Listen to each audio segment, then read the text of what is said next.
saya ingin ini Mas, menganalisis terkait dengan debat yang saya saksikan di Banten yang terakhir ya. Betul ya? Ya, betul. Oke. Dari fenomena itu, saya menyaksikan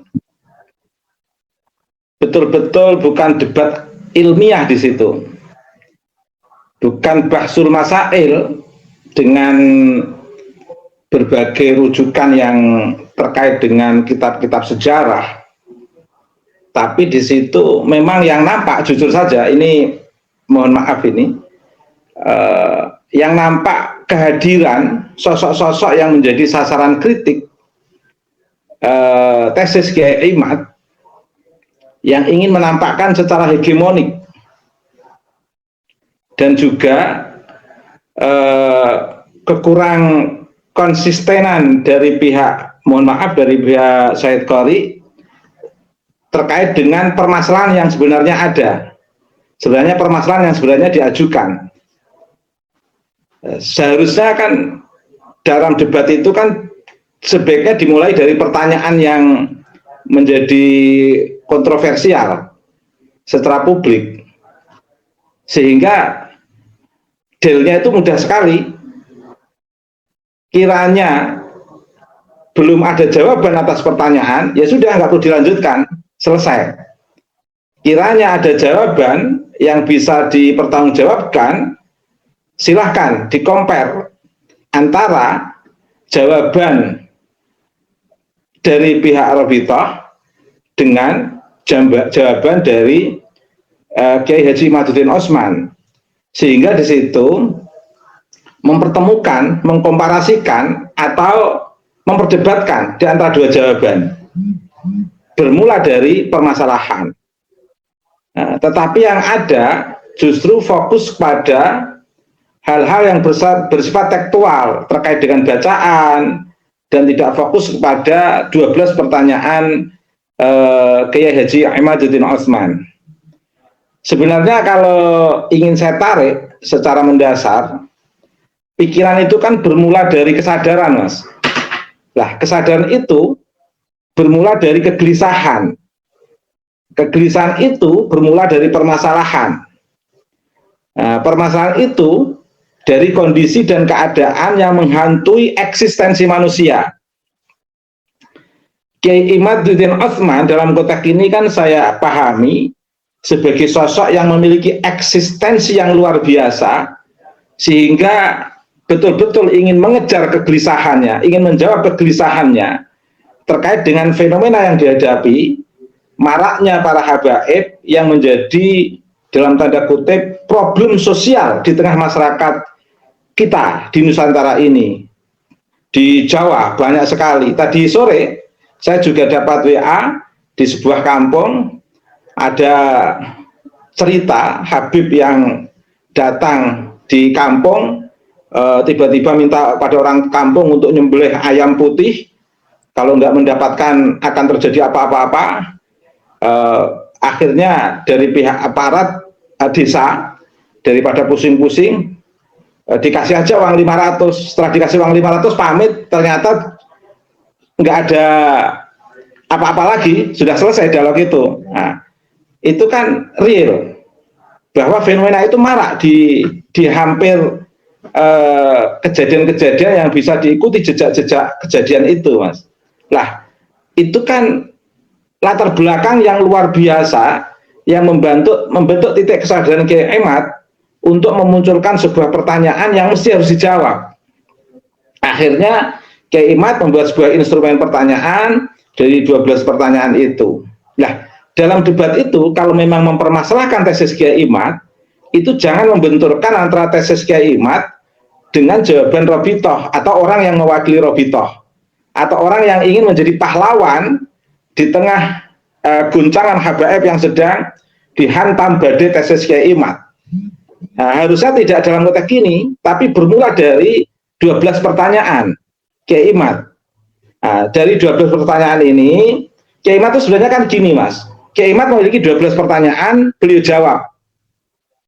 Nah, seharusnya juga kalau Robitoh atau orang yang merepresentasikan Robitoh ini ingin berdebat dengan jawaban Kiai Imad, harusnya juga bermula dari pertanyaan Kiai Imad. Sehingga jawaban Kiai Imad atas pertanyaan yang dibuat oleh Kiai Imad itu bisa diperdebatkan dengan jawaban pihak Robitoh yang bermula dari 12 pertanyaan Kiai Imad. Di situ kan jadi indah, Mas. Tapi yang terjadi apa? Pihak Robitoh atau yang merepresentasikan Robitoh meskipun mengaku tidak atas nama Robitoh, itu belum clear betul jawaban mereka terhadap 12 pertanyaan Kiai Imad, langsung berdebat di situ. Kalau mohon maaf, saya Qori ya, ini mengkritik. Kalau saya jadi Said Qori, saya nggak akan bicara sebelum mereka menjawab pertanyaan. Karena semua harus bermula dari pertanyaan. Barometernya adalah pertanyaan. Sehingga lebih berkualitas debat itu. Sehingga kalau saya memandang sebagai seorang akademisi yang selama ini serius dalam dunia keilmuan, memandang debat itu ya seperti debat jahiliyah, memperdebatkan sesuatu yang tidak bermula dari akar permasalahan, tetapi memperdebatkan sesuatu yang didasarkan kepada suasana yang ingin saling menghegemoni. Lebih-lebih dalam konteks ini adalah orang yang merepresentasikan Robitoh. Dalam yang saya lihat itu sebenarnya posisi Said Qori itu seperti orang yang terzolimi, yang ingin mempertahankan harkat dan martabatnya sebagai orang yang selama ini tidak memiliki keleluasaan mengekspresikan diri sebagai umat Muhammad. Bahkan pernah mengalami persekusi-persekusi kecil atau ungkapan-ungkapan yang merendahkan Said Qori dari sekian waktu ke waktu, sehingga munculnya tesis Kiai Imad ini, Said Qori seperti dapat ruang untuk lebih ekspresif yang sebelum tesis seperti dalam suasana yang terzolimi, sehingga sangat dipahami ekspresi Said Qori dalam debat seperti itu.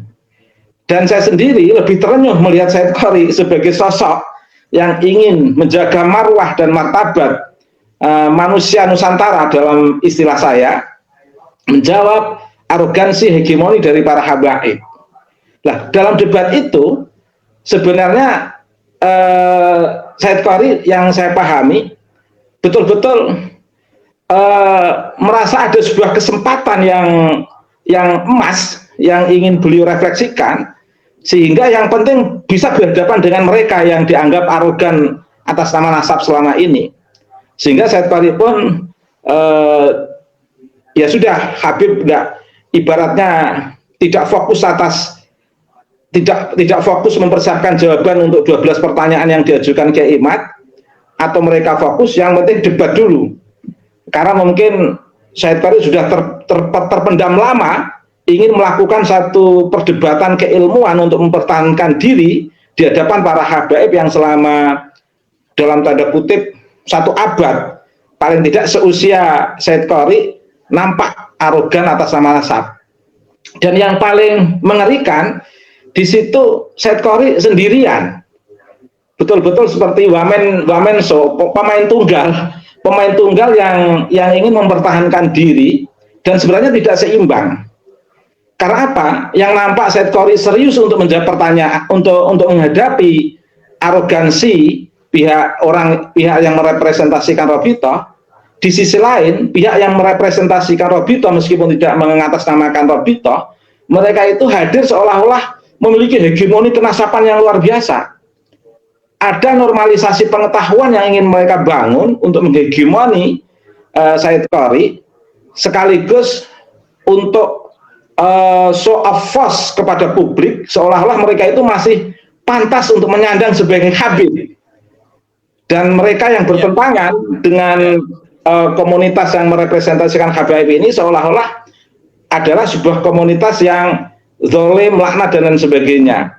Jadi kehadiran di perdebatan itu saya lihat sebagai simpulan saya adalah sebuah perdebatan pertama yang tidak seimbang, kedua tidak fokus pada permasalahan, ketiga Habaib menjadikan kesempatan itu sebagai sebuah media untuk menampakkan hegemoninya sebagai Habib dalam konteks membangun relasi kuasa yang tidak seimbang. Tetapi itu tidak disadari, tidak disadari oleh komunitas mediator sendiri. Dan mediator nampak sekali kalau mereka itu sangat berpihak kepada Habaib. Simpulan saya sejak yang terakhir, debat yang berikutnya menurut saya kalau memang masih belum fokus untuk menjawab pertanyaan yang bisa dikomparkan dengan tesis Kiai Imad, saya kira nggak perlu perdebatan itu. Hanya mempertontonkan debat-debat jahiliyah yang tidak mencerdaskan malah memperbodoh. Meskipun tampilan-tampilan di sana orang-orang yang moga-moga Mas Aldo. Tapi Anda intinya sepakat ya bahwa terlepas dari kekurangan memang perlu digelar debat kedua ya antara kelompok ini ya. Perlu digelar tapi tidak dengan pola jahiliyah. Singkat sekali jawaban saya, Mas. Oke ya. Baik. Ini terlalu pedas ini Anda pola jahiliyah.